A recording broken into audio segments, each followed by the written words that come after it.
Eh, yo no había leído El Conventillo, nunca lo había leído.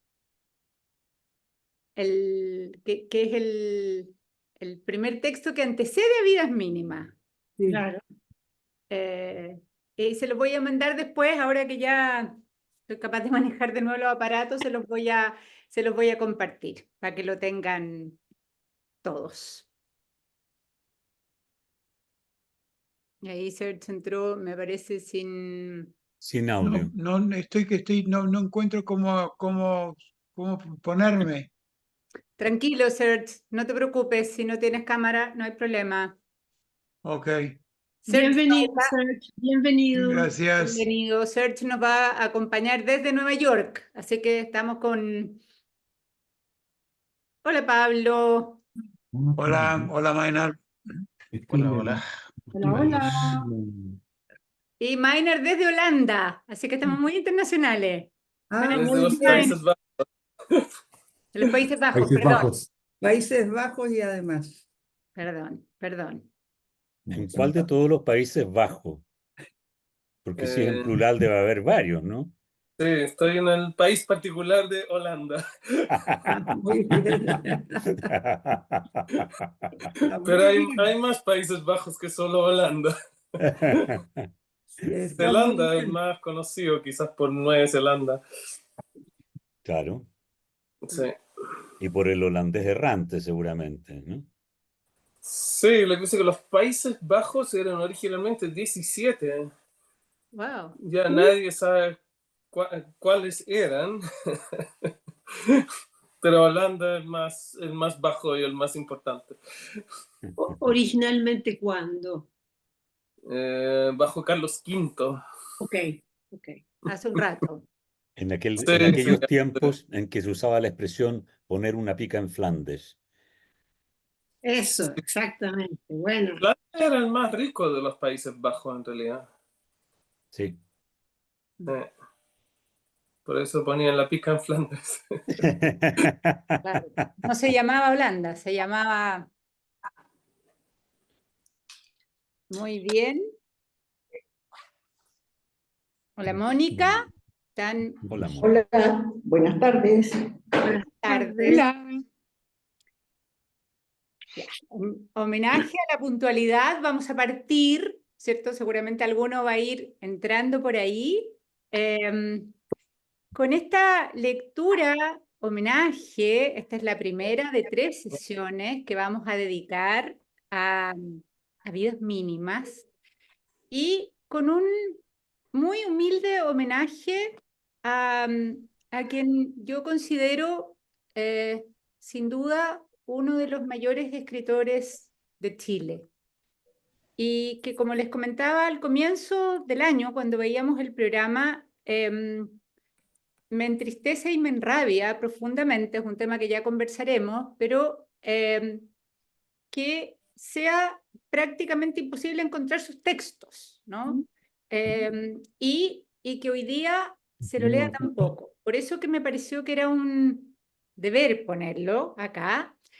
Es llamativo que de todos los textos que vamos a leer en el año, ¿no es cierto?, textos de distintos países, este ha sido el más complejo de conseguir, los ejemplares, ¿no? Como tema para que conversemos en un rato más. Pero así todo, aquí estamos para abrir las sesiones de homenaje a don José Santos González Vera. Y tenemos un regalo, que es que no vamos a estar solos en esta primera sesión, sino que nos acompañan, y yo quiero agradecerle muy profundamente la compañía a doña Laura González Vera Marchant, subrayo su segundo apellido porque ella es hija de próceres, ¿no?, de nuestro autor y también de esa gran educadora y regidora que fue doña María Marchant. Eso. ¿Qué? Tiene tu partido. Sí, Pedro, ¿no? Bien. Y le agradezco muchísimo a Luis Soria, nieto del autor, que está con nosotros también hoy día y que ha sido el contacto diplomático, ahí está, y que ha hecho Saludos. toda la conexión técnica. Así que muchas gracias, Luis, y muchas gracias, Bisagrita. Ya hablaremos de por qué yo no le estoy diciendo Laura en un ratito más. Pero, como siempre, yo les contaba, tenemos un rito y partimos cada sesión con un poema. La encargada de leer el poema de hoy es María Elena Sota. Y cuando termine María Elena el poema, yo voy a leer un pequeño texto, no es tan pequeño, pero que va a explicar por sí solo por qué este es el poema de hoy. María Elena, adelante. Gracias. Entonces, de José Domingo Gómez Rojas, el poema titulado Miserere. La juventud, amor, lo que se quiere, ha de irse con nosotros. Miserere. La belleza del mundo y lo que fuere morirá en el futuro. Miserere. La tierra misma lentamente muere con los astros lejanos. Miserere. Y hasta quizás la muerte que nos hiere también tendrá su muerte. Miserere. Muchas gracias, María Elena. Los que fuimos alumnos de la Escuela de Derecho sabemos que está ahí frente a la entrada de la escuela el busto de Gómez Rojas, ¿no? Y yo quiero acompañar la lectura que hizo María Elena con un texto que se llama La muerte de Gómez Rojas. Una noche el telégrafo trajo una noticia para mí, la muerte de José Domingo Gómez Rojas. Escribí media página, poco menos que llorando.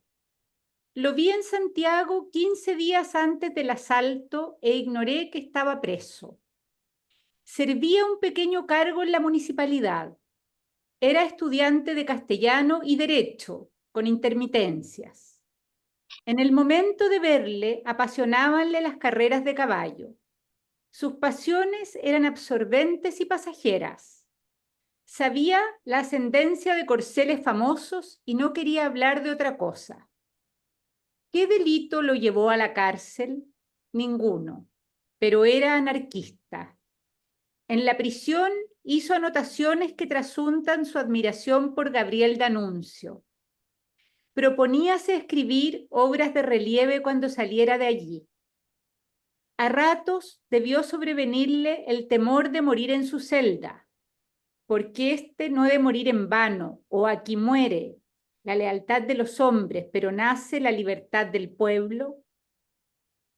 Está incomunicado en el mismo calabozo en que estuvo años pasados el ácrata Julio Valiente, y descubre una inscripción hecha por este, comillas. Estar preso por la libertad del pueblo no es un delito, es una satisfacción, cierre comillas.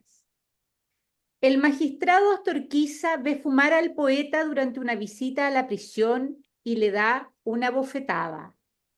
Enseguida ordena le pongan esposas.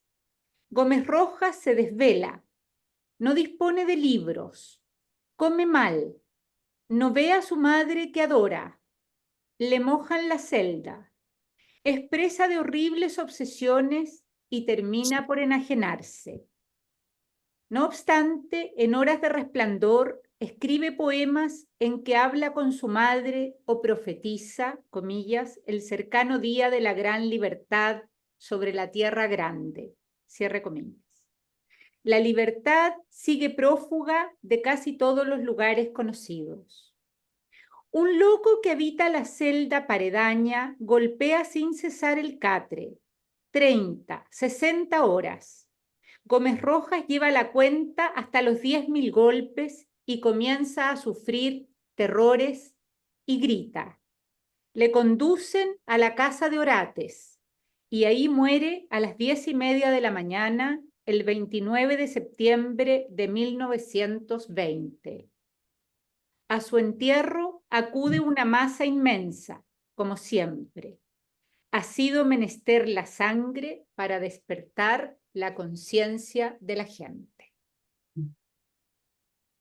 Este texto pertenece a González Vera. Y algo quiere decir Visagrita, creo, ¿no? Claro, Gómez Roja fue realmente un anarquista que escribía desaforadamente, pero sufrió este proceso de enajenación y también se llevó en medio de esta tragedia pues a Torquiza, que años después también se volvió loco y además fue agredido. Entonces mueren las dos personas que son los antagonistas de este hecho tan dramático. Bueno, Manuel Rojas, mi padre, formaban un grupo que los seguía y les leía mucho sus versos.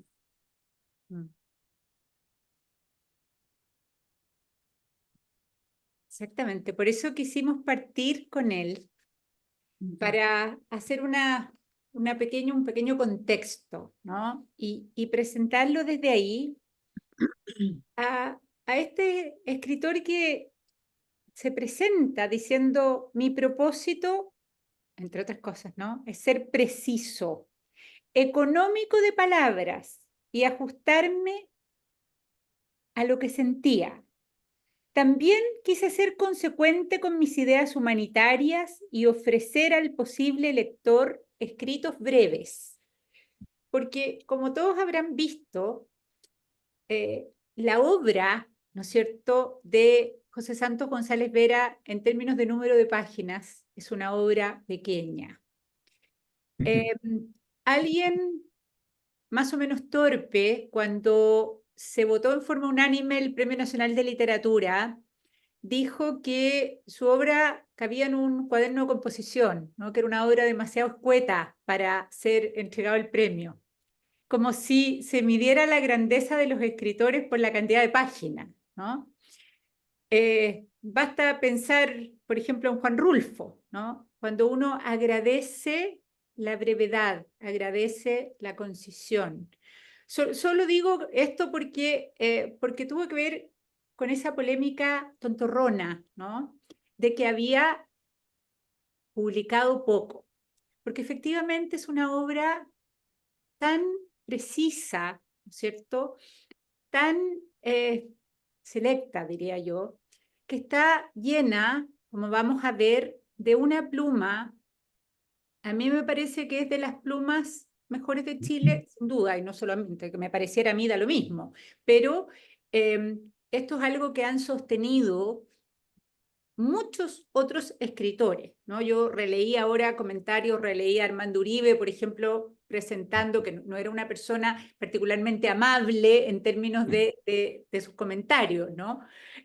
Como dice que realmente le parece una de las mejores plumas de Chile.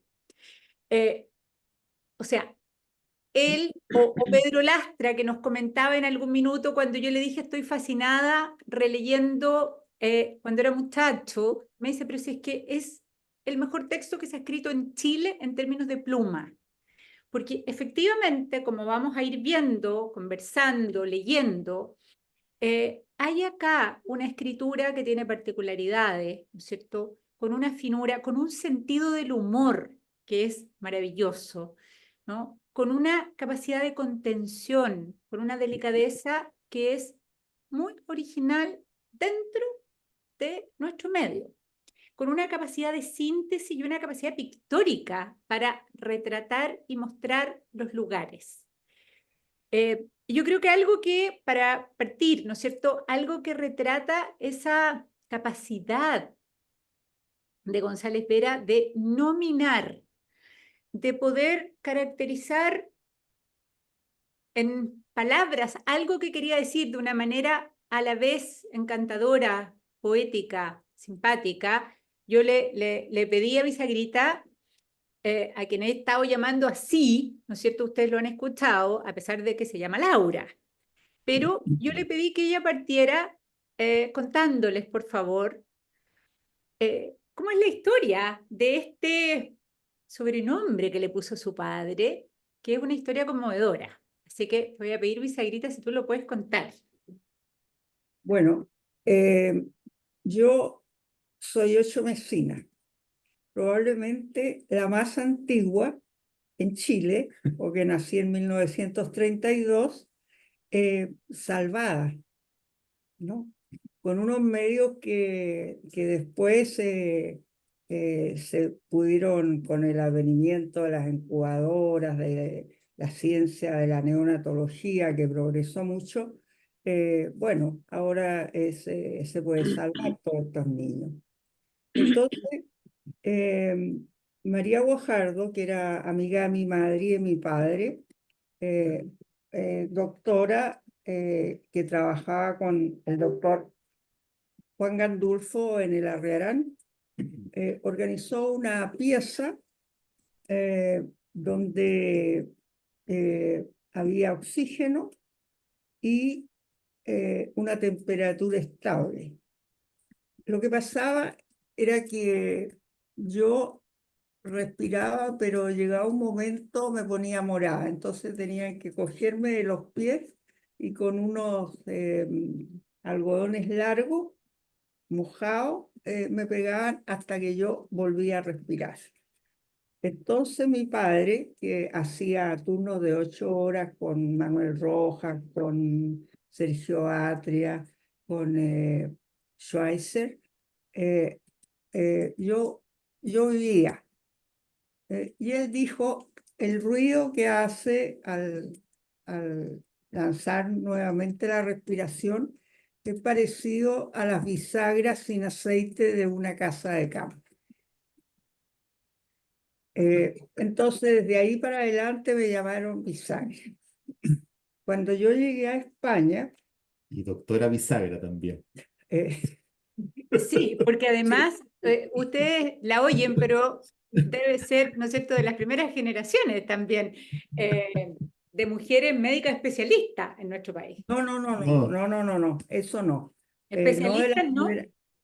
No, ya había varias especialistas, etc. No, el mérito es nada más que haber nacido y haber resistido hasta ahora en esas condiciones. Eso es lo único. Bueno, entonces me pusieron bisagra. Y cuando yo llegué a España, fui a Toledo. Entonces me encuentro con que Puerta de la Bisagra joven. Y después empecé a investigar y resulta que es una voz visigoda. Y entonces se escribe B larga, I, Z, raya, agra, que significa puerta abierta al campo.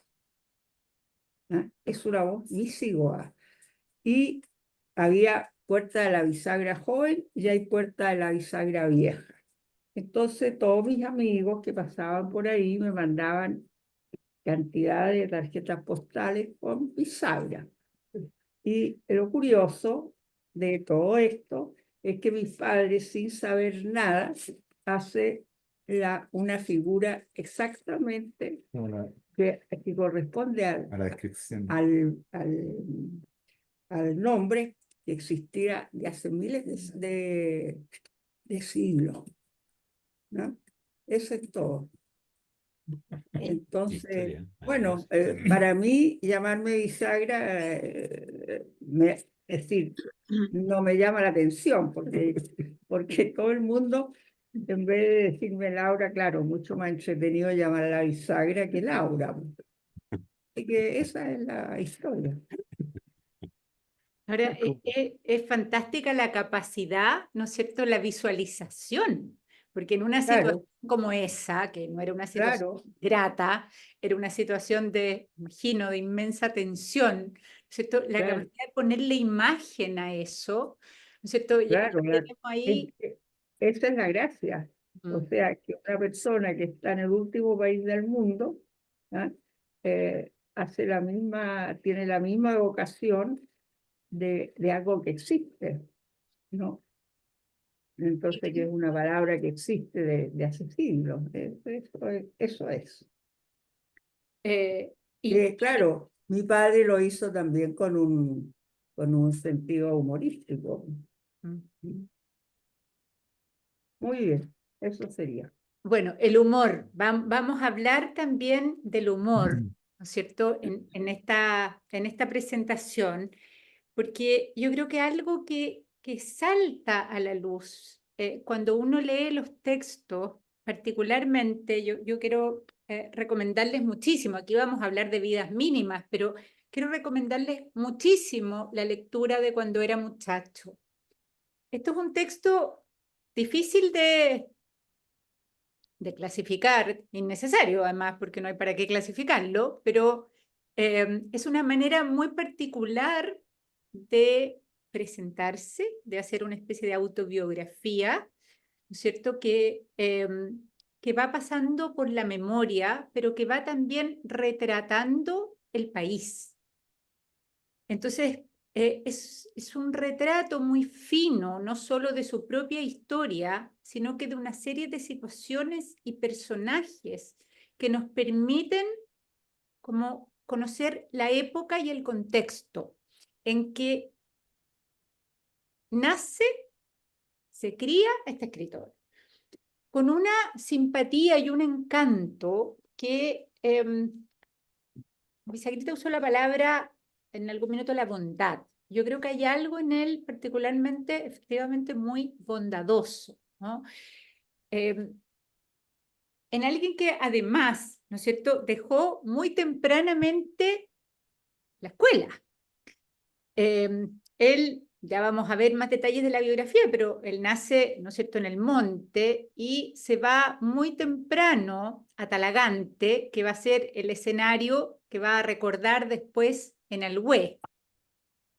Se viene luego a Santiago y ahí ingresa, ¿no es cierto?, colegio, pero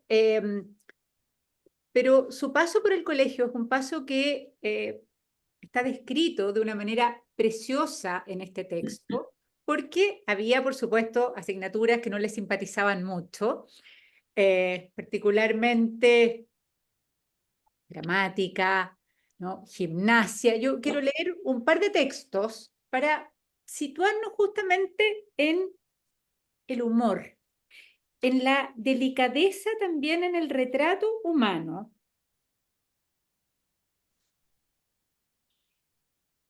que va a permitirnos como entrar a cómo va a ser el retrato que va a ser después en Vidas Mínimas. Él se está cuestionando, es un niño en realidad todavía, ¿no es cierto?, es un puber, pero se está cuestionando qué utilidad tiene para él estar en el colegio, dado que hay muchas materias que no le interesan.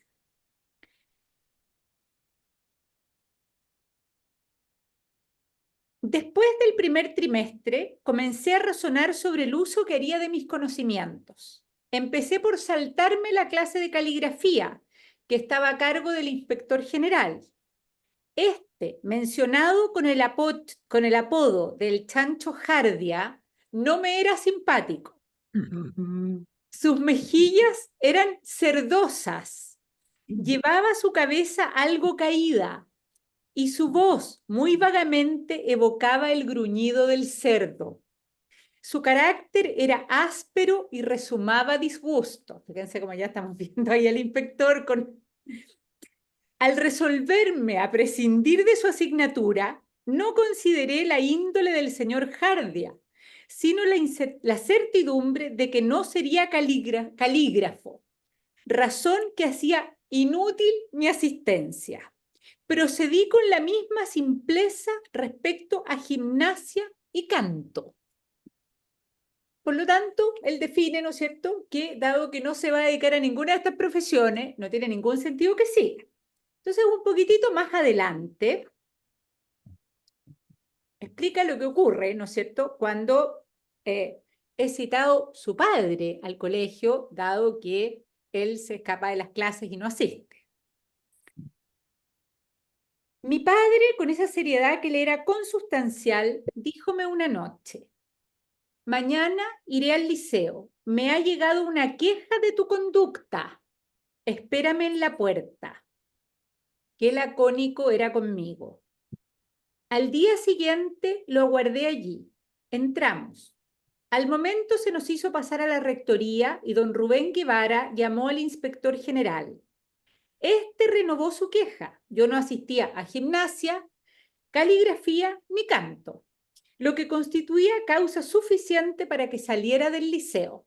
Fíjense lo que viene ahora, que es la ironía maravillosa. ¿No será posible excusarle por esta vez?, preguntó mi padre en tono no muy alto. Yo temí que el inspector se ablandara. Sí, precioso. Con su cabeza echada hacia adelante, que movía a izquierda y a derecha, y agitando sus manos nerviosas entre los papeles del escritorio, masculló sin gran ardor nuevas negativas. ¿Quería que mi padre implorara mi perdón? Mi padre comenzó a erguirse y tomó una postura que no llevaría a la conciliación. El rector dijo entonces con suavidad: el niño ha obtenido buenas notas, se le podría disculpar. Sin mirarnos, el inspector emitió ruidos que era sensato valorar como negativos. Mi padre saludó profundamente y volvió la espalda. Lo seguí. Estaba cierto de que la menor súplica mía hubiese bastado para quedarme. Sin embargo, mudo me mantuve y se decidió mi porvenir. Apenas salimos a la calle, sentenció: ahora trabajarás. Y partió hacia el centro, acaso lleno de pesar. Y de ahí, ¿no es cierto?, va a venir una cantidad, una especie de peregrinación, podríamos decir, por una cantidad de oficios, que el modo en que él los nombra ya es maravilloso. Aprendiz de pintor, secretario de una sociedad de carniceros, peluquero aficionado, cajero de un almacén, lustrador en un club, cobrador de tranvías en Valparaíso, obrero en una fundición, mozo de sastrería y casa de remates. Y solo dos chiquititos.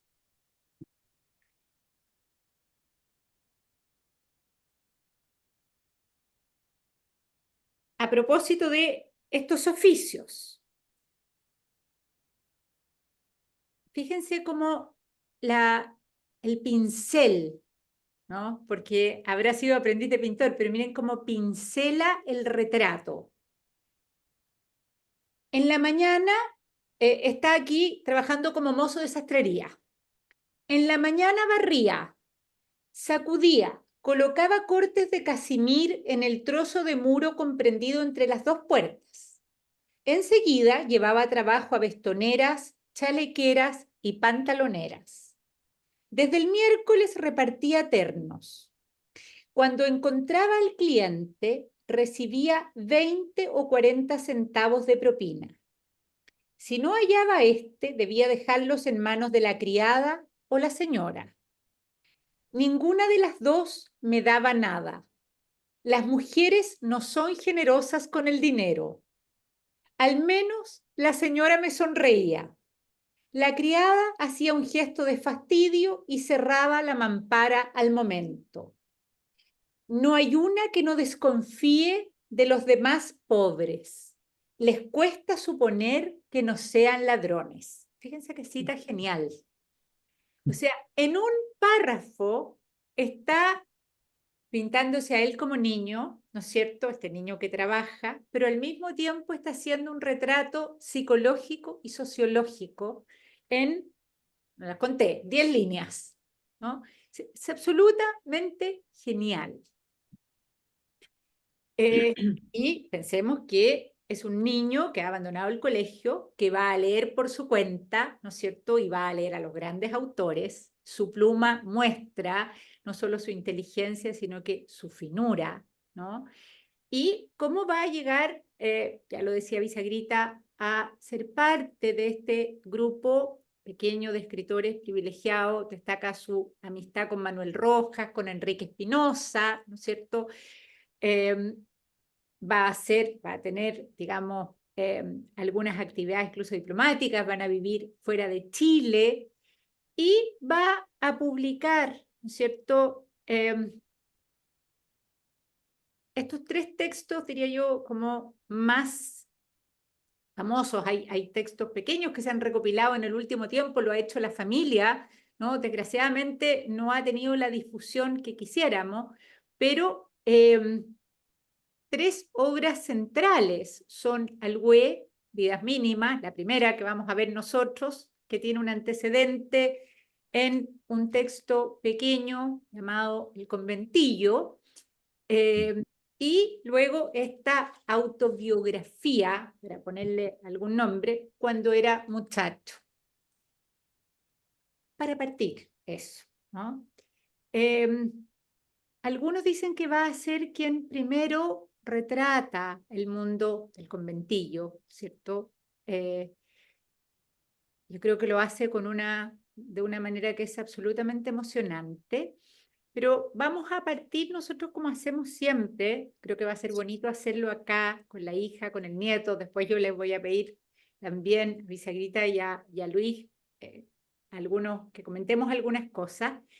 Pero quiero que podamos también como grupo comentar lo que les ha pasado con la lectura, porque esto es parte de hacer también, antes de entrar a un análisis más profundo, las primeras asociaciones, ¿no? ¿Cómo se recibe este texto? Me da la impresión de que la mayoría no lo había leído, esto que conversábamos, ¿no es cierto? Que la tristeza de que no se lea con la frecuencia e importancia que debería darse en Chile, pero quiero abrir la palabra primero a que puedan compartir lo que les ha ocurrido con la lectura.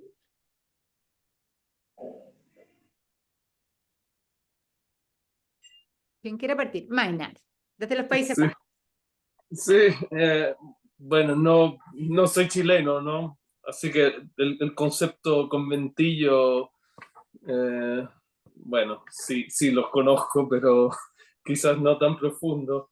Pero la lectura me encantó, me recuerda mucho a Chekhov, que también retrata a la gente así como sin juzgarla, con una mirada como muy objetiva, muy como parte de la cosa sin juzgar, o sea, insinúa más de lo que dice, ¿no?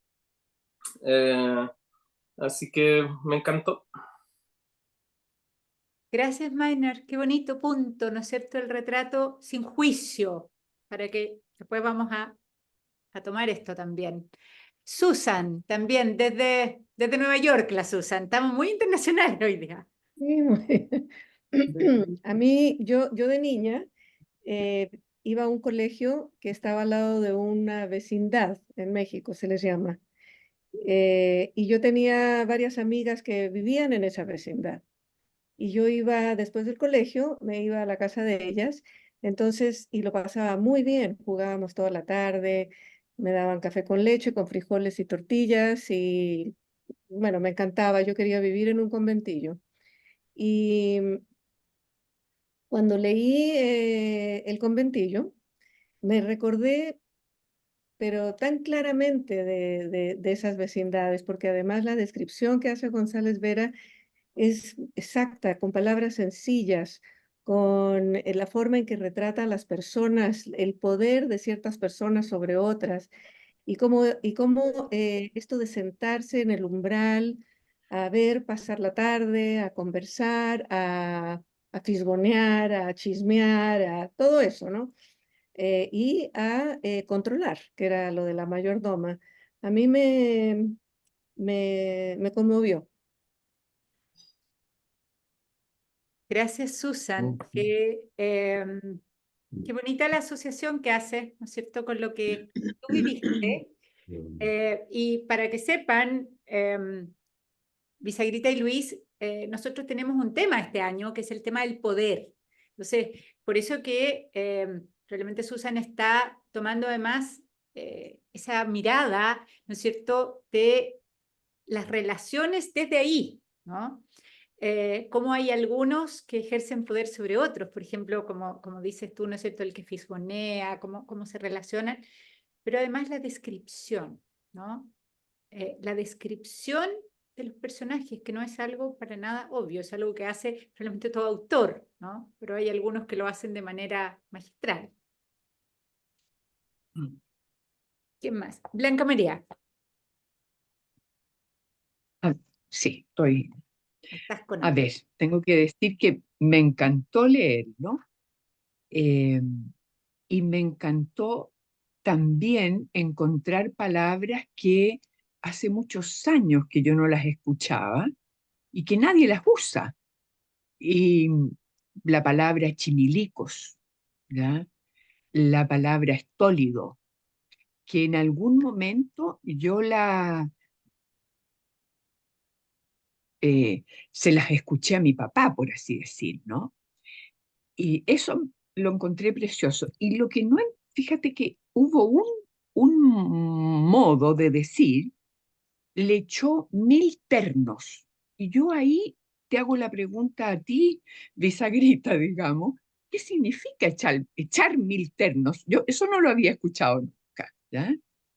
Eso por una parte. Y lo otro que me encantó de, de la primera parte del libro Vidas Mínimas es cómo él va describiéndose a sí mismo como un chiquillo interesado en las distintas mujeres que hay por ahí, cómo las describe, con una vitalidad, con una finura eh, muy emocionante, porque él está viviendo un proceso de descubrimiento de estas señoritas que estaban ahí, digamos, y los pesares que le traía el conocer los distintos aspectos que vivía cada una de ellas.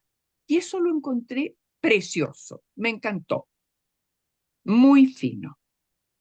Muchas gracias. Gracias a ti, Blanquita. Efectivamente, la finura yo creo que es algo que probablemente vamos a coincidir todos. Qué bonito esto que tomas la descripción no solo de la señorita, sino que de los primeros amores, ¿no?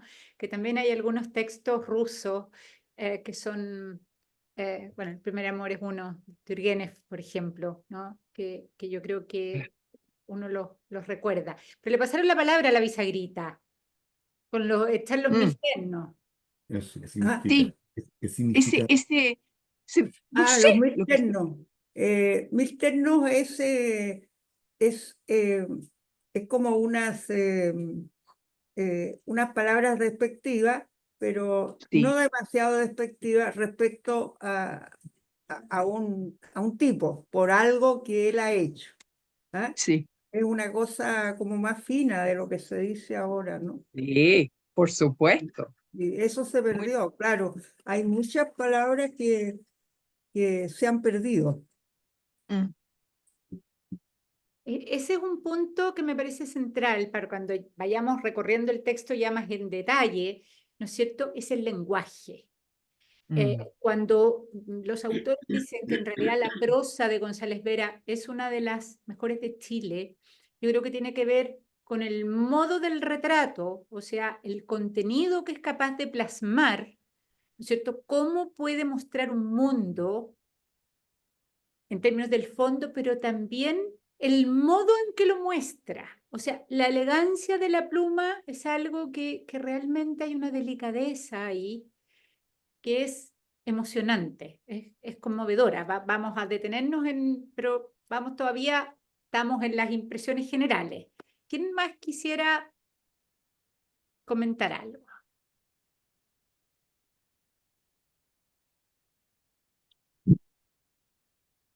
María Elena.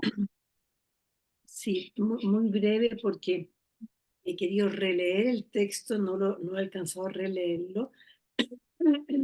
Cuando lo leí, hace ya un par de meses, me gustó mucho y retomo una palabra que ya se ha dicho 2 veces, que conmueve. A mí también me conmovió. Sí, eh, mm, me llama la atención cuando Blanca María se refiere al muchacho. Es curioso, se lo veremos más adelante, pero yo nunca pensé que se trataba de un muchacho. Pensé que se trataba de alguien mayor, de un hombre mayor. Estaba ahí contando lo suyo. Y bueno, esto de conmover quiere decir que me dolía, ¿no? Me dolía lo que iba describiendo, tanto de la relación, en particular con Margarita, como situaciones que se daban ahí de pobreza, ¿no? Eh, Sí, creo que es lo que alcanzo a decir y me debo y le debo al grupo leerlo nuevamente para justamente tener una lectura, una opinión también más fina, pero me gustó muchísimo. Gracias, María Elena. Fíjense que este libro está publicado a los 26 años, con este antecedente que publica a los 23. O sea, pensemos en la profundidad de la mirada del retrato humano versus, ¿no es cierto?, la juventud, que es muy impresionante, ¿no? En esta delicadeza, cómo toma él incluso una distancia, porque ya vamos a ver que este texto, ¿no es cierto?, ahora estamos hablando de vidas mínimas, este texto también tiene, ¿no es cierto?, un componente autobiográfico muy importante, o sea, él vivió en ese lugar, ¿no? Y cómo logra a edad tan temprana tomar la distancia suficiente para ponerse en la escritura de un modo que nosotros nos conmovemos con ese retrato, y quiero decir que a mí me importa mucho escucharlos, porque en los tiempos actuales, donde estamos saturados, ¿no es cierto?, de imágenes, de tecnología, de una serie de cosas, que vuelva a conmover un texto cuyo único recurso es el lenguaje, es la sencillez, es la finura, es muy importante. Dice mucho de la fuerza del texto. Aquí no estamos recurriendo a nada extremo, estamos recurriendo a la simpleza y nos vamos conmoviendo todos. Entonces, eso nos dice algo respecto del autor, del mundo representado, del modo de la representación, ¿no? Porque son tiempos en que son otros los textos que estamos acostumbrados a que nos remezcan. Fran, era así. Creo que está silenciada. Gracias. No. Sí, gracias. Quiero agradecer a Laura y a Luis por su participación acá con nosotros. Nos sentimos muy honrados. Encuentro maravilloso ambos textos y que estén en conjunto denominado Vidas Mínimas. Creo que el título es fantástico porque resume en 2 palabras un mundo completo que nos muestra con una descripción, como lo dijo Natalia, que él mismo parece que lo destaca, ¿no? Mi propósito es ser preciso, económico de palabras. Y no por eso, y creo que por eso deja tanto a la imaginación y a que cada uno tenga su propio conventillo en la cabeza. Ahora me entero que este texto lo escribió muy joven. El talento, la prosa, el tiempo verbal que utiliza dentro de la primera persona singular para describir algunas cosas me llama la atención, cuando dice como es hacia sí mismo y sin ser ciútico, que es un precipicio al cual se puede caer muy fácil cuando se cambia de la forma natural de escribir. La descripción de los personajes y de los oficios que hace y de los personajes en sus oficios o como estereotipos o representaciones de sus oficios me parece magistral. Y solo quiero leer, si me permiten, un párrafo en que yo me reí a carcajadas. Está en la página 30 de El Conventillo y dice: Margarita tiene prejuicios de clase. Considérase superior al zapatero, aunque ella potencialmente es lavandera, pues ayuda a su madre a poner alba la ropa blanca. Al vendedor de pescado también lo tienen menos. Sin embargo, este hace cocinas, ralladores, escobas y varios artefactos. Casi es un enciclopedista. En Chile, sabiéndolo o no, todos se creen descendientes de los conquistadores. Lo encontré notable. Cómo en un párrafo es capaz de describir a esta persona que en el fondo le produce estos sentimientos encontrados de los cuales no puede resistirse. Y está lleno de detallitos cuando dice que uno de los personajes tiene un cuadro de Balmaceda, la mujer, en una mujer, el personaje de Joaquín y su jubilación como ex soldado. Mira, es fascinante para tenerlo ahí. Muchas gracias. Estoy muy contenta de que Natalia haya elegido estos textos y el personaje de Margarita es notable. Gracias. Gracias a ti, Fran. Y yo creo que el párrafo que leíste es una maravilla, ¿no es cierto? A uno le cuesta seleccionar, porque ahí tenemos un retrato, ¿no es cierto?, de personaje y un retrato de clase. O sea, ahí está la psicología y la sociología caminando juntas, ¿no? Y todo esto con una sencillez y con un sentido del humor, ¿no es cierto?, con una gracia, tal vez sería la palabra que se me viene a la mente, ¿no? Tiene una cosa tremendamente graciosa, pero de gracia, ¿no? No me refiero a divertido, sino que tiene una enorme gracia él. Y esta economía, esta síntesis, lo que está apuntando la Fran, yo quiero volver a subrayarlo, porque esto es muy difícil en la escritura, ¿no es cierto? Escribir una enorme novela y tener 100 páginas buenas, bueno, un buen escritor lo logra, ¿cómo no? Digamos, ¿no es cierto? Entre 500 páginas, rescatar 50, bueno, lo vamos a lograr. El tema es cuando uno tiene un texto corto y uno descubre que nada sobra. Entonces, ahí uno está frente a un maestro. Eso es extraordinariamente difícil. Y aquí tenemos a un maestro, Pablo.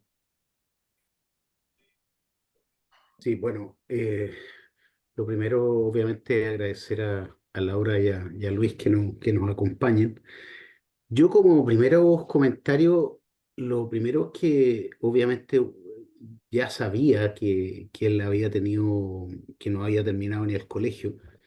Entonces esa es la primera impresión de sorprenderse por el nivel de literatura que es capaz de hacer sin haber terminado siquiera el colegio. Y entiendo que eso se debe única y exclusivamente a que él leía mucho, pues, y de cabro chico, desde que salió del colegio, o mientras estaba en el colegio leía, y eso explica que el vocabulario que tiene, la forma de expresarse es muy notable para el nivel de estudios que tenía. Eso es como un primer comentario.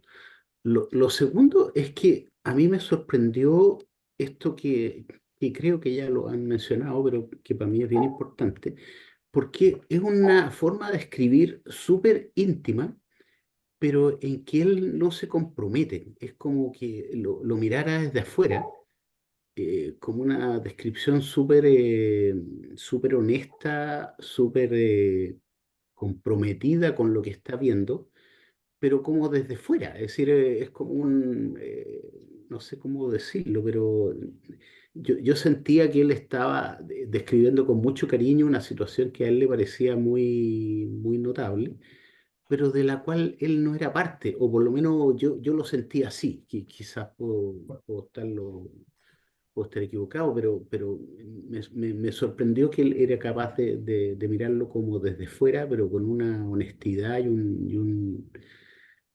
y una sí, honestidad es la palabra, de mirar desde afuera lo que él vivía, que la gente estaba, lo que eran sus vidas. Ahora, y lo último, a mí el libro me gustó mucho, pero también es muy notable el tema de cómo describe la sociedad chilena de esa época, que es una cuestión que uno no siempre tiene la posibilidad de acceder a ese tipo de información, digo, porque no es lo que sale en los libros de historia, pues esta no es la historia oficial de Chile, esto es como la historia mínima o las vidas mínimas que siempre quedan al margen de la historia. Y pucha que son importantes las vidas mínimas porque hacen toda la diferencia. Eso era el Chile real, pues, es decir, lo que nosotros hoy día llamamos el conventillo, era una forma de vida que era súper común en esa época en Chile. Por decir, lo normal era que la gente viviera en esas condiciones que miradas en perspectiva son bien deprimentes en el sentido de que no tenían casi nada, no tenían para comer, no tenían para abrigarse, no tenían para entretenerse, eran unas vidas bien difíciles. Entonces, y que él sea capaz de dejarnos este testimonio, a mí me parece muy notable desde el punto de vista de lo que es el Chile profundo de esa época. Claro, y como decía la Francisca, estos guiños que hace a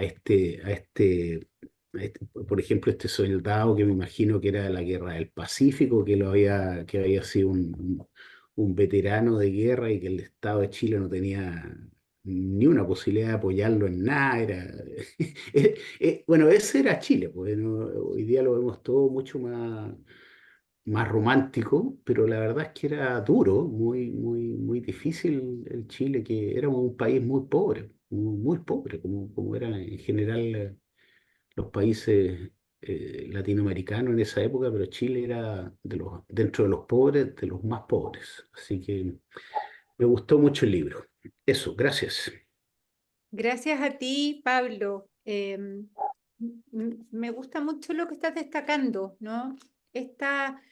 La palabra intimidad, para que la guardemos cuando entremos en el análisis más detallado, ¿no? El cómo él logra entrar en la intimidad con tanto delicadeza. Cuando tú dices distancia, en realidad es esta mirada sin juicio, pero es una mirada tan delicada, porque efectivamente está relatando intimidades y está relatando lo real. Como esto segundo que estás diciendo, Pablo, también, que es un relato donde ficción y no ficción se confunden, ¿no es cierto?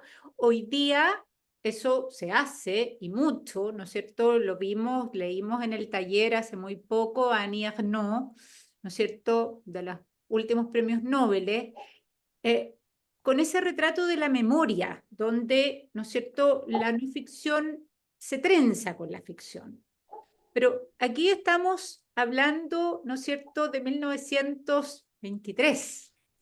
Entonces, aquí hay un adelantado de una forma del relato, que es bien importante y lo vamos a mirar más en detalle.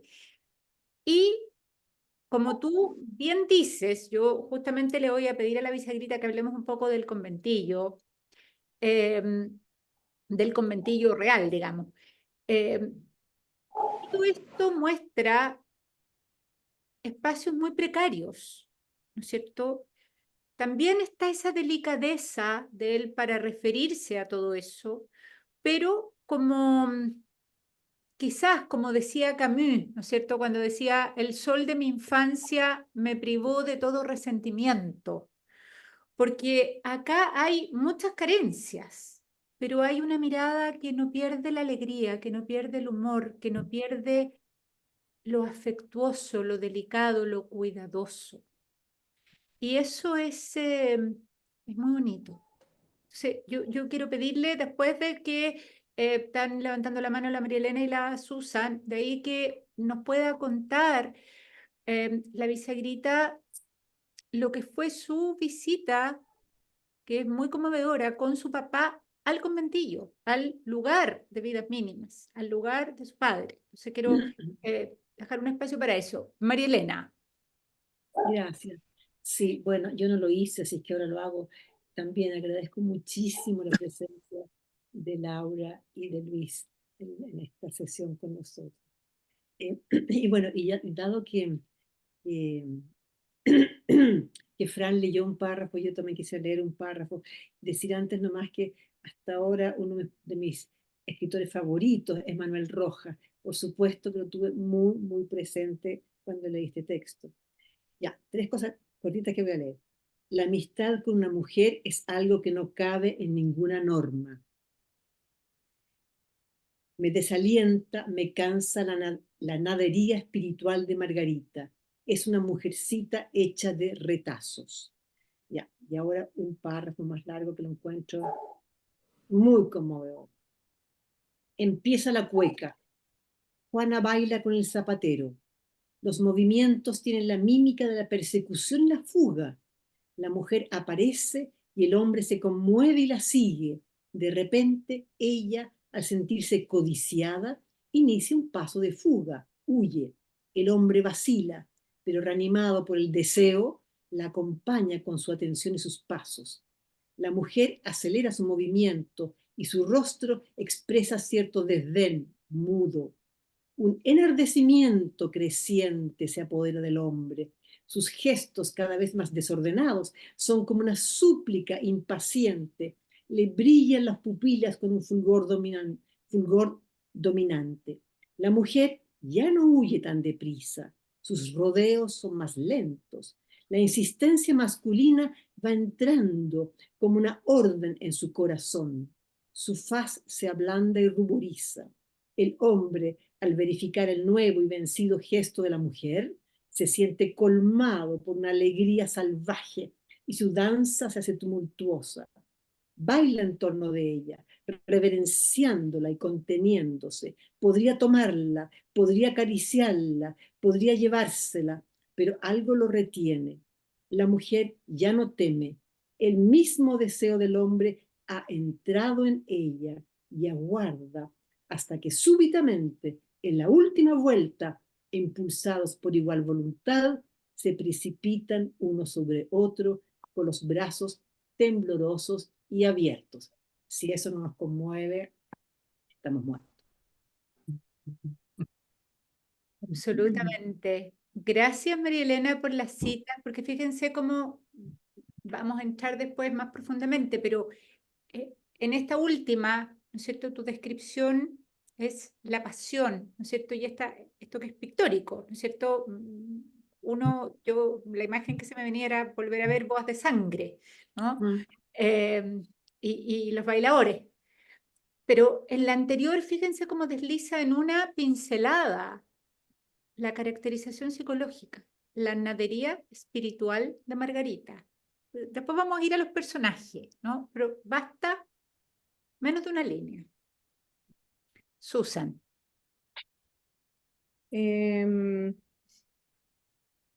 Sí, quería yo agradecer a Laura, a Bisagrita y también a Luis.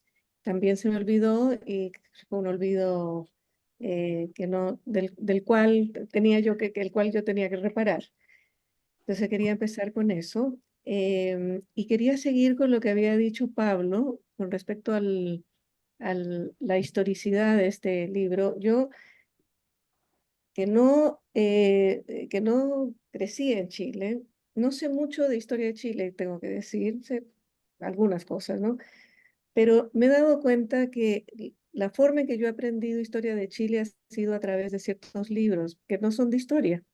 Y este es uno que enseña el Chile profundo, como dijo Pablo, cómo vivía la gente pobre, que era la gran mayoría de la gente en Chile en esa época, cómo había intimidad, cómo había la compañía de los otros. Cuando yo dije antes que yo de niña quería vivir en una vecindad o un conventillo, que es lo mismo, era precisamente por eso, porque había compañerismo, había una solidaridad entre todos, a pesar de todas las dificultades que podían haber. Y cómo las carencias se ven con humor, como tú misma has dicho ya varias veces. Y lo otro que me llama la atención de cómo escribe, ya es como escribe González Vera, es el uso que hace del tiempo presente. Él empieza el libro con el tiempo presente. Cuando hace esta descripción del baile que leyó María Elena, también es del tiempo presente. Y hay algo en el tiempo presente que al mismo tiempo que te acerca, te aleja. Al menos eso es lo que me pasa a mí. Entonces, cuando alguno mencionó creo que fue Pablo también, es íntimo, pero al mismo tiempo no es íntimo. Y yo pienso que tiene que ver con el uso del tiempo presente, como que hay un alejamiento. Al menos es así como yo lo percibo, es como me llega a mí. Y a pesar de que él dice lo que él estaba sintiendo, todo el tiempo tengo la sensación de que está hablando de los otros, ¿no? De los otros que vivían en el conventillo y de repente pasa por lo que le pasaba, o sea, hace una pincelada por lo que a él le pasaba, especialmente con la famosa Margarita. Eso, nada más. Muchas gracias, Susan. Yo creo que tocaste 3 puntos que también los dejo sobre la mesa vamos a ir volviendo sobre esto porque tenemos varias sesiones. Pero miren qué importante escuchar a alguien que no creció en Chile y que refiere que conoce mejor Chile. Yo coincido plenamente, Susan, como principio, pero es distinto a la vivencia, ¿no es cierto? Que conoce mejor Chile a través de la literatura y a través de un texto como este. Qué bonito escucharlo también para la familia, ¿verdad? Que aquí hay un retrato que entrega una mirada del país más profundamente, ¿no? Dos cosas que también quiero tomar de lo que tú decías para que las conversemos más adelante. Tú dices, el uso del tiempo verbal y él está adentro, afuera, ¿cierto? Hay algo de lente, de cámara, como él se acerca, ¿no es cierto? Como si estuviera fotografiando, pero toma una distancia para poder mirar, para poder retratar, ¿cierto? Es muy bonito ese juego del acercamiento y la distancia, como quien está fotografiando, para que lo miremos después más en detalle. Y lo tercero, porque me quiero callar yo y quiero que la familia pueda hablar, tú dijiste, él habla de sí, pero es más importante mostrar a los otros. Yo creo que es tan importante eso como mirada de mundo, ¿no? De este mundo donde los otros importan. Es un mundo donde la solidaridad sostiene, pero donde los otros importan desde todo punto de vista. O sea, aquí no hay un individualismo que presida el retrato. Hay una mirada que considera a los otros muy profundamente porque no se entiende la sociedad sino hecha con los otros. Y eso está en el modo de la narración, como lo vamos a mirar después, ¿no? En ese sentido, su mirada de mundo, lo que él describe, su ideología, está en el modo del retrato y eso es muy bonito, es muy respetuoso, muy delicado. Bueno, es una maravilla de autor, ya están entendiendo por qué quise que lo leyéramos. Pero yo le quiero pedir ahora a ustedes, porque a Luis, a Bisagrita, que tienen, ¿no es cierto?, este conocimiento, y usamos la palabra intimidad. Pablo dijo, bueno, me imagino lo que habrá leído, ¿no? Salió del colegio, pero tienen que haber sido muchas las lecturas. Y particularmente yo quisiera pedirte, Bisagrita, si puedes compartir con este grupo lo que fue tu visita al conventillo. Bueno, cuando yo tenía, yo creo que unos 14 años, fuimos a ver el conventillo. El conventillo quedaba en Lastra, ¿no? Como a una cuadra de la calle Maruri. Entonces fuimos y, claro, era una casa vieja, estaban descascarados los muros y había un tipo sentado fumando en la puerta y había una señora que barría la vereda. Entonces mi padre le pidió permiso, le dijo que él había vivido hacía tantos años ahí y que si le permitía dar una vuelta.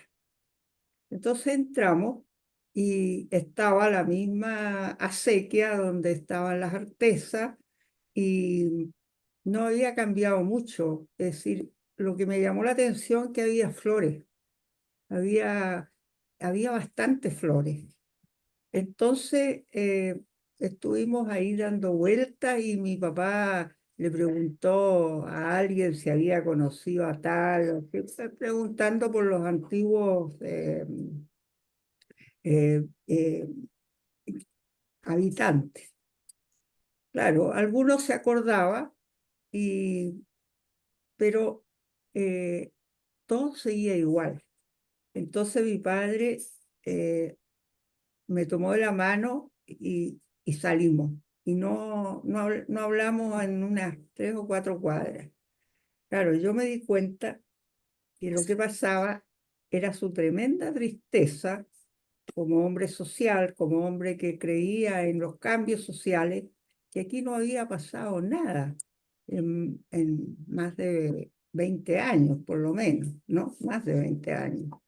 Entonces, eh, esto, esto también se hermana con un cuento que él hizo que está dedicado a Carlos Godoy Lagarrigue, que es un hijo de don Pedro Godoy, que se llama Comunistas de Melipilla, que es como un cuadrito holandés, porque resulta que están los patronos de una parte del pueblo, están en una casa mirando pasar, ha habido elecciones, entonces han perdido los comunistas. Y entonces pasan un grupo de los llamados comunistas de Melipilla, digamos, y rodeados de perros, y van con las mujeres, con los niños y con las banderas. Entonces, los patronos que los están mirando dicen, bueno, una vez más perdieron los comunistas. Y ahí se cierra el relato. Esto, claro, era lo que a él le conmovía, ¿no? O sea, cómo estos hombres llevaban a todas sus familias, eran capaces de moverse por un mundo que ellos pensaban mejor, ¿no? Y poner toda su poca o lo que fuera iniciativa en llevar arriba una idea social, que era lo que le importaba. Entonces, esto también es como un cuadro holandés pequeño, ¿no? Porque es de una tristeza horrible y desgraciadamente esto no es tan ajeno. La otra cosa que ustedes han hablado sobre las mujeres es muy importante. A mi padre siempre le interesó la mujer. Le interesó a tal extremo que él era capaz, por ejemplo, tenía muchas amigas, entonces ir a acompañarlas, ¿no? Él fue muy amigo y Chevalier Servant, digamos, de la Tencha Bussi Allende, la acompañó en todas sus cosas, la acompañaba cuando ella tuvo un mal de pot en la cama, entonces le llevaba libros y era capaz de preguntarle a una mujer, por ejemplo, había unas mujeres muy lindas, como siempre, en todas partes del mundo. Entonces era capaz de preguntarle a una mujer qué se siente cuando se es tan hermosa, porque a él lo que le interesaba era las mujeres. Encontraba que el mundo femenino era inmensamente más rico que el mundo masculino, ¿no? Bueno, esto por un lado. Y por otro lado, él fue primero se educó mucho. Él lo único que hizo fue leer, y como todos los chilenos, bueno, él empezó a leer obras chilenas, todo lo que se podía, hasta donde había literatura chilena. ¿Ah? En la Federación de Estudiantes también él tuvo contacto bueno, con estudiantes muy importantes, Santiago Labarca, los Schweitzer, qué sé yo. Mucha gente, los Gandulfo, eh, eh, admiró mucho a don Pedro Godoy Lagarrigue, es decir, a don Pedro Godoy, no Lagarrigue. Entonces, él se fue creando en ese mundo. Y siempre, aparte de interesarle mucho a la mujer, a mí me decía, acompaña a los viejos, mira a los viejos. Cuando había un viejo, por ejemplo, cerca de la casa, era un viejito chico con una cara de mala, pulga, inmensa, siempre con una mirada así muy seca, y le salían unos pelos por la oreja, y tenía un sombrerito y un abrigo, y caminaba muy erguido. Entonces me dice, míralo, míralo. ¿Ah? Y también había unas señoras que eran unas señoras que habían venido después de la guerra. Entonces eran unas señoras viejitas, y él las acompañaba a la casa porque le interesaba qué podía decir esa señora. Había una señora que me acuerdo que era alemana y que tenía un pequeño Parkinson. Entonces mi padre la miraba en el bus y le conversaba, le empezaba a preguntar cosas. Es decir, que como dónde vivía la señora, le decía dónde vivía. Entonces cuando se bajaba del bus, él la acompañaba a la casa y le iba preguntando sobre su vida. Entonces, además, él, respecto al conventillo, ese no fue el primer conventillo donde vivió. El primer conventillo donde ellos vivieron fueron con Manuel Rojas, cuando, como cualquier muchacho de 18 años, querían salir de la tutela de la madre, porque mi abuela Laura era una mujer muy, muy cuidadosa, muy querendona de sus hijos, pero claro, también tenía que preocuparse que no gastara mucha luz, en fin, de la economía de la familia, porque mi abuelo emprendía viajes así, y de repente estaba fuera de la casa unos 2 o 3 meses, y ella quedaba con sus 3 hijos, que fueron los que sobrevivieron. Entonces, mi padre se juntó con Manuel Rojas, y mi padre llevó el colchón y el catre, ¿no? Y entonces ahí Manuel Rojas le preguntó, bueno, ¿y tú no serás homosexual? No, no, no te preocupes, Manuel, le dijo, no, yo soy hombre. Entonces se acostaban uno para la cabeza y otro para los pies, y se repartían el colchón porque se dieron cuenta que si se daba uno vuelta se caía el otro. Bueno, y ahí en el fondo vivieron y armaban unas tertulias a las que iba Atrias y otra gente, y llevaban un pedazo de pan, alguna cosa. Y también mis tíos, porque mis tíos se dieron cuenta que, claro, que pasaban frío, entonces ellos iban y les llevaban carbón, les llevaban leña, etc. Así que esa fue la vida. Después, otro rasgo que yo creo que es importante es cómo veía a las mujeres del pueblo. Había, por ejemplo, en la casa de nosotros vivíamos, lo que viene a ser ahora Vespucio Sur, que parte de la Plaza Egaña. Entonces, de repente, él en el carro veía una señora, una lavandera que llevaba una gran bolsa y las lavanderas se hacían una rosquita que se colocaban en la cabeza y sobre ella se colocaban la bolsa y iban caminando. Entonces de repente la señora por algo decía alguna frase, comentaba con el vecino de asiento que a él le llamaba la atención. Entonces él se bajaba y le decía a la señora cómo se llama, le preguntaba cómo se llamaba y le decía, mire, usted me va a contestar las cosas que yo le voy a preguntar, porque cuando usted le dijo tal cosa a la persona que iba a su lado, me llamó mucho la atención. Entonces, él le llevaba el saco de la ropa y le iba preguntando, y la dejaba en su casa. Y ahí se despedía pues, de ella con mucha cortesía y quedaban amigos. También tuvo una gran humanidad con sus amigos de siempre. Por ejemplo, el pintor Abarca. Pintor Abarca también vivió cerca de nuestra casa, entonces él pasaba a verlo y le vendía los cuadros, etc. Pero Abarca se alcoholizó.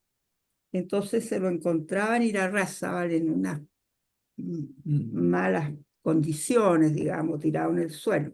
Entonces se bajaba del trole, lo levantaba, le pedía ayuda a otra persona y se lo traía en un auto, en lo que fuera, y lo dejaba en su casa. O sea, él nunca abandonó a sus compañeros.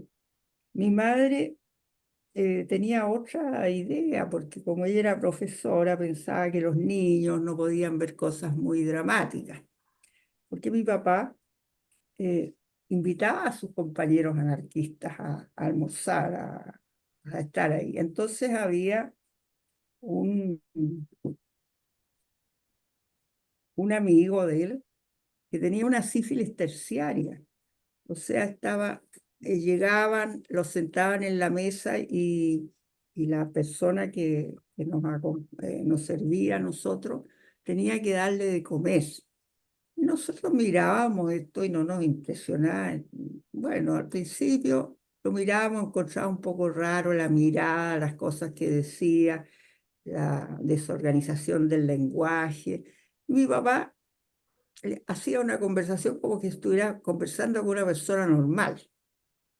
Entonces mi mamá encontraba que esto a los niños les iba a hacer tanto mal, que etcétera, que su sensibilidad, cualquiera cosa. Y le pidió a mi papá que no lo llevara más. Pero siempre había otro amigo que aparecía.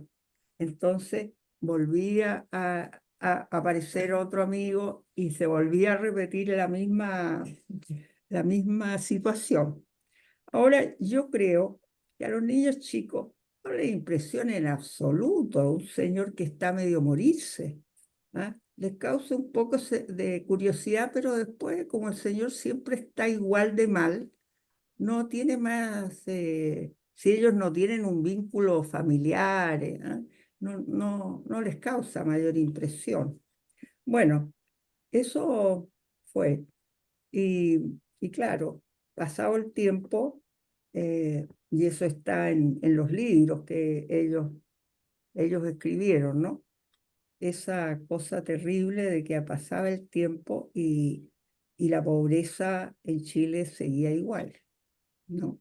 Entonces ellos toda su vida lucharon por mejorar en algo la condición humana. Por eso mi padre trabajó con Recabarren.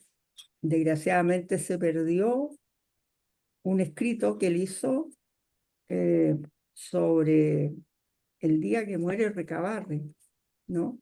Entonces, él muere y hay una cadena que se forma desde más allá de la estación Mapocho hasta el cementerio general, pero pasando por Alameda, pasando por todas las calles. Y como él no tenía una formación, le hacía mucho caso a Espinosa, que era el creador de Babel y de otras revistas en Argentina. Entonces, él eliminaba textos y por eso cada texto dice texto escrito y nuevamente disminuido. Entonces, por eso los textos de las sucesivas ediciones que se hicieron son totalmente distintos. Él sacó la cuenta cuánto había ganado con la literatura y cuando tenía como, yo creo, unos 50 y tantos años, y fueron 3,40 pesos al día, ¿no? Y lo que pasaba era que los impresores hacían, y aquí tengo que citar a Nacimiento, hacían, por ejemplo, 200 ejemplares, pero, y pagaban por 200 ejemplares y la difusión y todo el asunto. Pero claro, hacían más. Entonces, cuando mi padre muere, mi hermano va y se encuentra con que Carlos Nacimiento, el hijo del primer Nacimiento, tiene la bodega llena de vías mínimas, de Alhué, de todo. Entonces, los dos están desesperados, ¿no? Y colocan en lo que quieran, es decir, les compran los vendedores de libros antiguos a cualquier precio, la cosa era desocupar la bodega. Entonces, gracias a eso, desaparecieron, ya no se leyeron en los años 60, 70. Entonces yo venía a Chile y preguntaba en una librería buena, o sea, hacía un recorrido, o sea, ¿tiene el libro González Vera? Los niñitos que atendían me miraban así, no les sonaba para nada, no había. Así que eso fue la historia de la literatura de mi padre. Nada más. Qué impresionante que lo que cuentas, Isagrita, a propósito de este retrato, ¿no? Este retrato tan, de nuevo creo que sale la palabra conmovedor, pero también con tanta fuerza, ¿no? Esta combinación de humanidad, de claridad, de fuerza, y de esto que venimos viendo que por alguna razón, que tendremos que pensarla acá, este es el país de la amnesia, ¿no? Aquí siempre la memoria es muy compleja. Es un tema que conversamos permanentemente en este taller.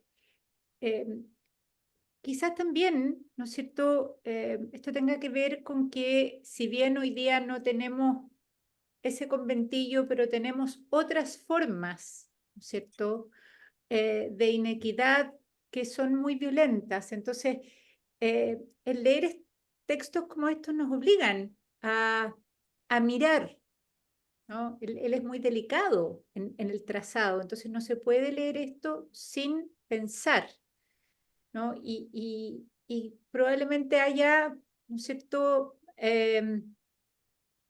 consciente o inconscientemente, personas interesadas en que esto no se lea. Los grandes editoriales prefieren ir hacia otros lados, ¿no?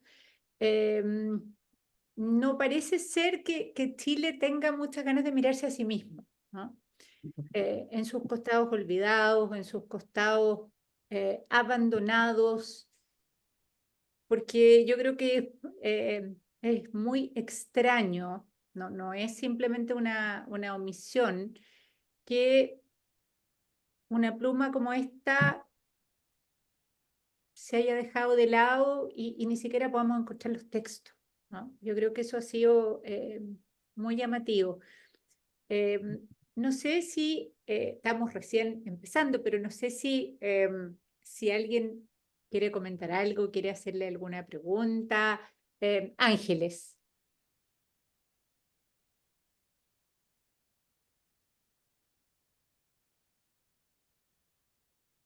Yo tuve la suerte de hablar con Laura Bisagrita durante, no sé, 4 horas por lo menos, hace un rato cuando supe que que íbamos a leer el libro.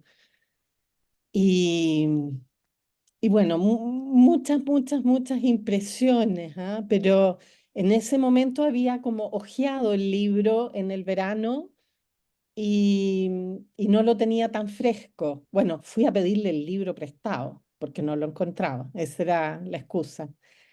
Eh, eh, pero bueno, me impresionan mucho todos los comentarios que escucho, porque todos los encuentro tan ciertos y tan como importantes. La palabra que tú usas, Natalia, así como de algo conmovedor, me llega absolutamente lo que decía Pablo de esta descripción de tantas personas, pero sin estar él, como sin un yo describiéndose o viviéndose. Pero juntando todo, yo lo que quería decir era que, bueno, me impresiona mucho esto de una persona, este escritor, eh, o esta persona, porque es como un personaje más allá de un escritor, de acuerdo a lo que yo fui viendo con Laura esa tarde que hablamos, con tanta vida, con tanta decisión, como tan persona desde tan chiquitito, eh, como decidiendo esto de salirse del colegio o de que él no le iba a servir esto y lo otro, que después se casa con una profesora además. Eh, como qué importante el contacto con su propia experiencia para poder leer también como todo este mundo que iba encontrando, porque yo creo que fue una persona que vivió así como muy, muy, muy intensamente la vida social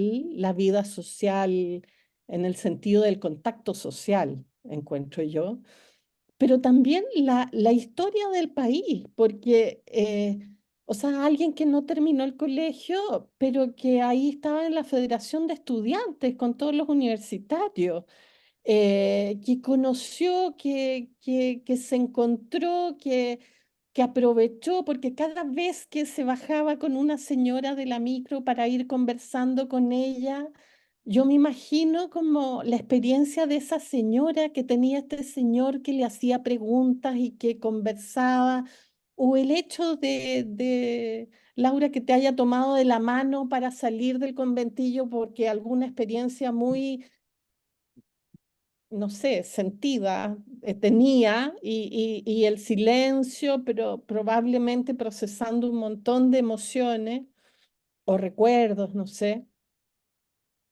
Me parece de una riqueza bueno, yo estoy súper agradecida de leerlo, de conversar con Laura, de encontrarnos en este taller, como pudiendo aprender de esto, ¿no? De esta lectura. Eso. Muchas gracias, Ángeles, por tus palabras. Yo creo que González Vera nos invita a revisitar Chile, ¿no? Desde alguien, y me encanta lo que estás planteando para que lo retomemos en la próxima sesión, desde alguien tan consciente de sí, ¿no? Desde este niño que tiene todo tan claro, ¿no? Y que esa conciencia de sí también es la conciencia social, es la conciencia del entorno, es la conciencia que le permite ver a los otros con la misma claridad que sabe que no necesita el canto ni la gimnasia para ponerlo en lo más humorístico, pero hay una conciencia muy clara frente al mundo. Entonces creo que es un gran tema. Mónica.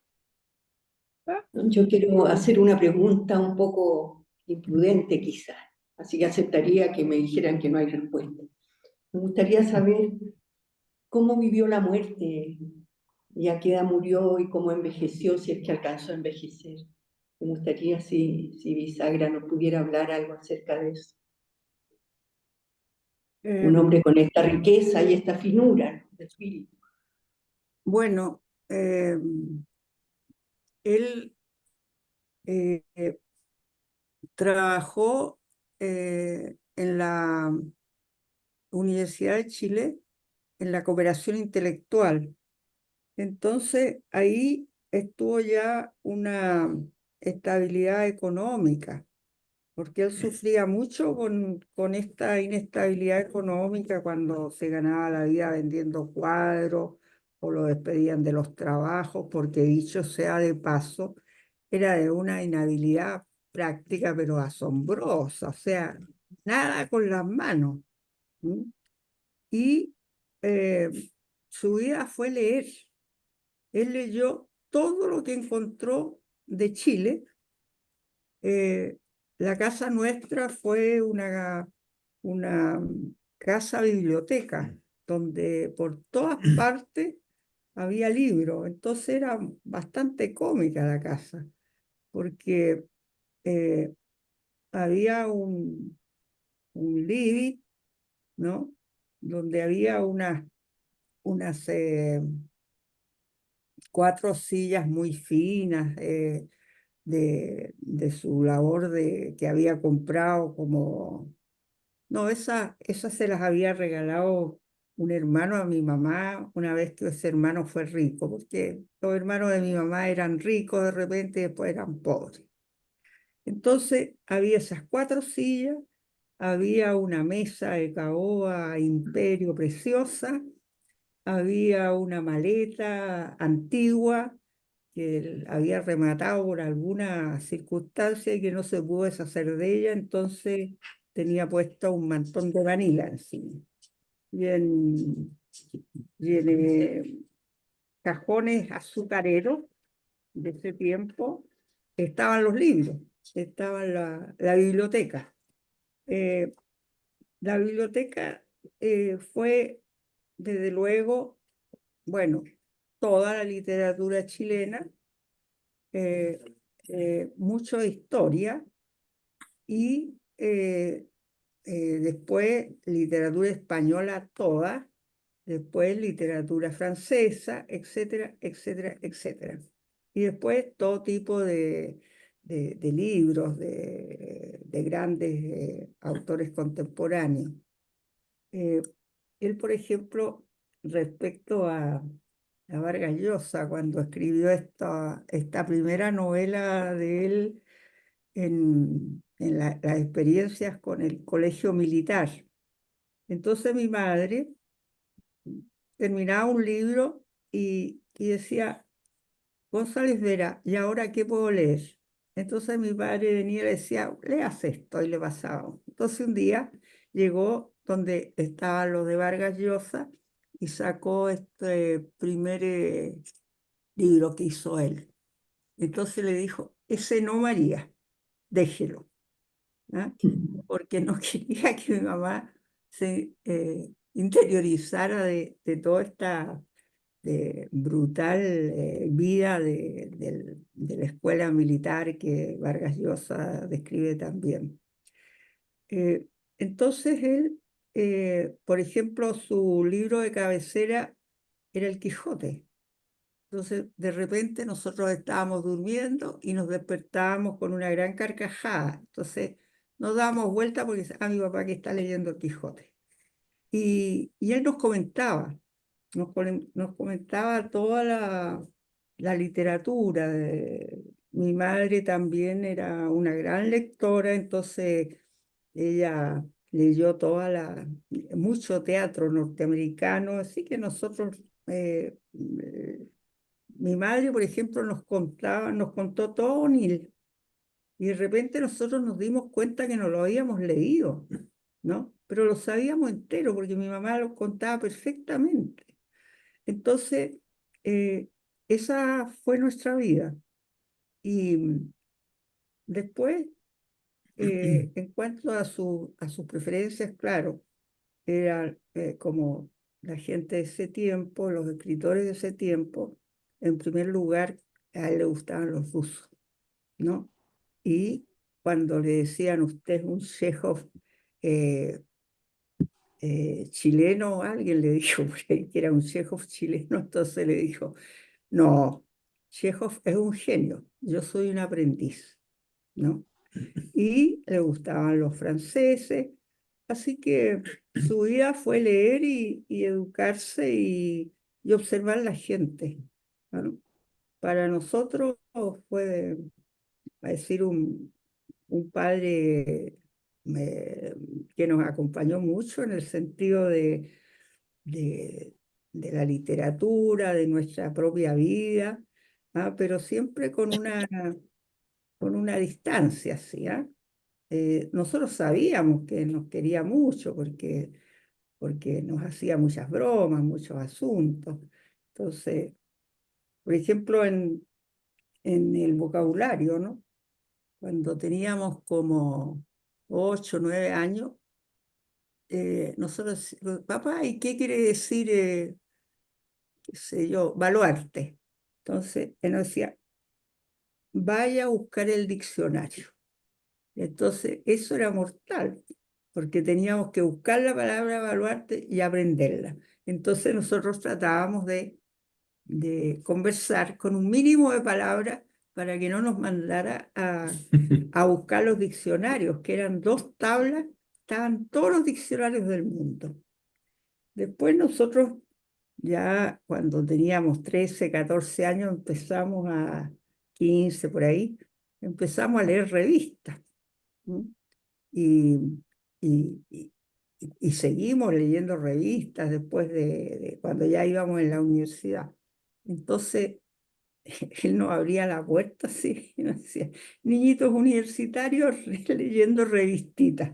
Encontraba que eso ya era lo último que podía pasar, ¿no? Pero llegaba el Reader Digest a su oficina y él nos traía el Reader Digest. Entonces, claro, nosotros leíamos el Reader Digest y, y, por ejemplo, mi hermano era un tipo muy curioso, entonces él se dedicaba a los árboles genealógicos y hacía los árboles genealógicos de la Ilíada, de la Odisea, etcétera, etcétera, y de todos los amigos nuestros, porque eh, como había llegado tantos refugiados, había muchos rusos, muchos llegaron franceses, etcétera.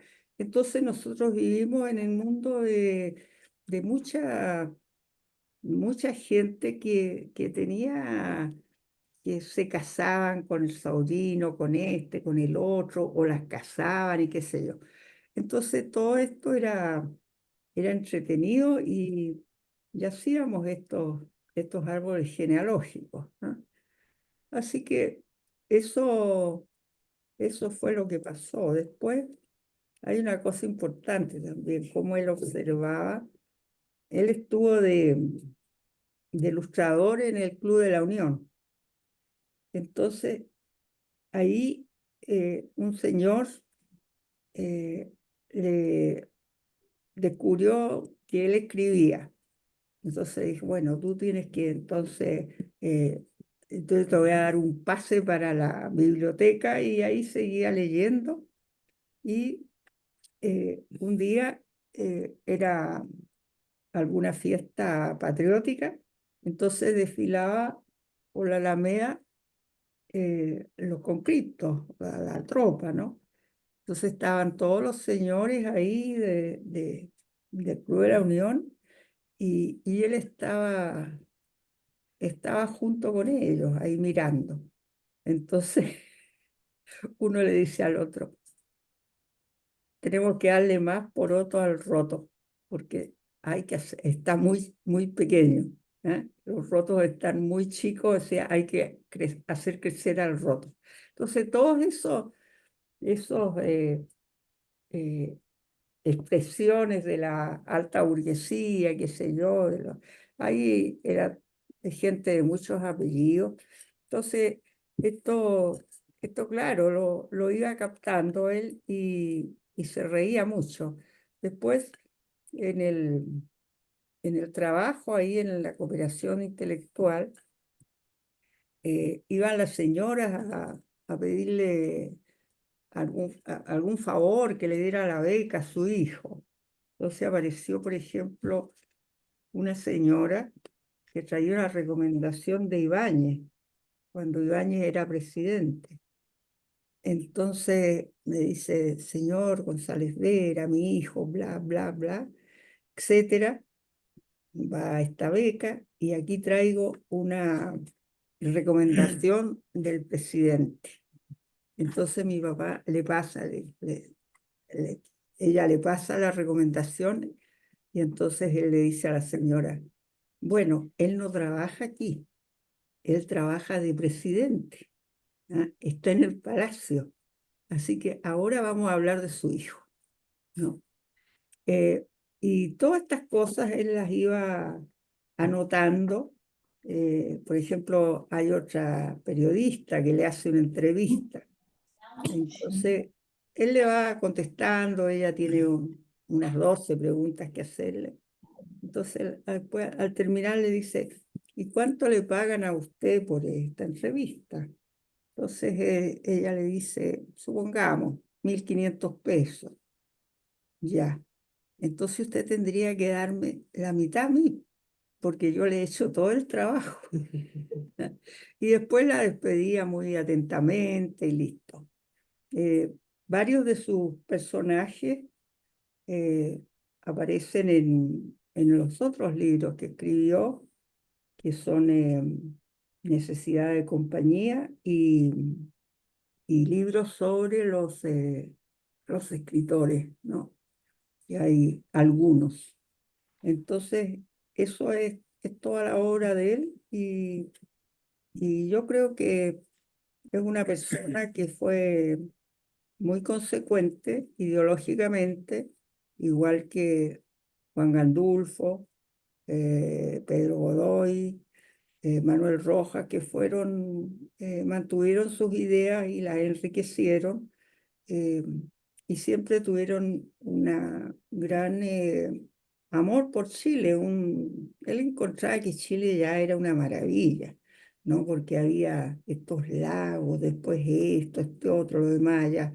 Entonces encontraba que todo estaba muy bien porque al final mm, eh, lo convidaban de provincia a un colegio. Entonces el colegio le pagaba la ida en bus o lo que fuera, y le daban un almuerzo y, en un auto lo hacían recorrer un poco la región. Entonces él llegaba encantado con estas visitas, encontraba que era estupendo. Entonces así fue a varias partes, ¿no?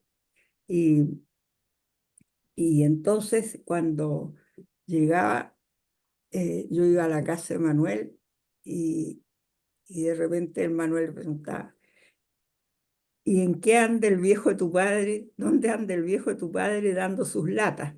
Porque siempre era el mismo discurso el que iba dando en todas partes y ahí se encontraba con otros escritores y conversaban con ellos. Así que en el fondo él fue un gozador de la vida, como espectador fue un gozador de la vida y fue muy consecuente, ¿no?